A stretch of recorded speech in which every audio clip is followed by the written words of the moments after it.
عز الدین ابن اسیر جزری، ان کو گفتار اور کردار میں صادق ہونے کی وجہ سے صادق کہا گیا۔ ان کے فضائل اور مناقب بہت زیادہ مشہور ہیں۔ محمد ابن طلحہ شافعی، ان کا شمار اہل بیت اور سادات کے بزرگوں میں ہوتا ہے۔ ان کے پاس بہت زیادہ علم تھا اور بہت زیادہ عبادت کرتے تھے۔ ان کا تقوی اور تلاوت بہت زیادہ مشہور ہے۔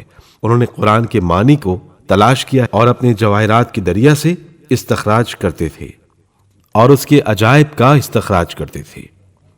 ابن ابی الحدید معتزلی، انہوں نے امام محمد باقر علیہ السلام کے متعلق کہا ہے، آپ فقہائے حجاز کے سید و سردار تھے اور لوگوں نے فقہ کو ان سے اور ان کے بیٹے جعفر سے حاصل کیا ہے۔ ابو العباس احمد ابن محمد ابن ابراہیم ابن ابو بکر ابن خلقان، وہ اہل بیت کے سادات سے تعلق رکھتے تھے۔ ان کو ان کے اقوال میں سچے ہونے کی وجہ سے صادق کہا گیا اور ان کے فضائل اس قدر زیادہ ہیں جن کو بیان کیا جائے۔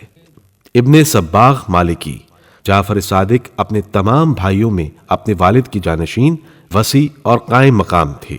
امام محمد باقر علیہ السلام نے ظاہری طور پر امام صادق علیہ السلام کی امامت کا اعلان کیا اور ان کو تمام چیزوں کی وصیت کی۔ ان کے فضائل اس قدر زیادہ ہیں کہ شمار کرنے والے شمار نہیں کر سکتے۔ عبد الرحمن ابن محمد حنفی بستامی، جعفر ابن محمد وہ شخص ہیں جن کے دروازے پر علماء ازدحام کرتے تھے اور امت کے منتخب افراد ان کے انوار کے چراغ سے استفادہ کرتے تھے۔ جس وقت ان کی عمر 7 سال کی تھی تو آپ پوشیدہ اسرار اور علوم حقیقی کو بیان کرتے تھے۔ احمد ابن عبداللہ خزرجی، جعفر ابن محمد ابن علی ابن الحسین ابن علی ابن ابی طالب ہاشمی ابو عبداللہ کا شمار امت کے بزرگ افراد میں ہوتا ہے۔ آپ سے اس قدر لوگوں نے حدیث کو نقل کیا ہے جن کو شمار نہیں کیا جا سکتا۔ شمس الدین محمد ابن طولون، آپ کا شمار سادات اہل بیت میں ہوتا ہے۔ آپ کو گفتار و کردار میں صادق ہونے کی وجہ سے صادق کے لقب سے نوازا گیا۔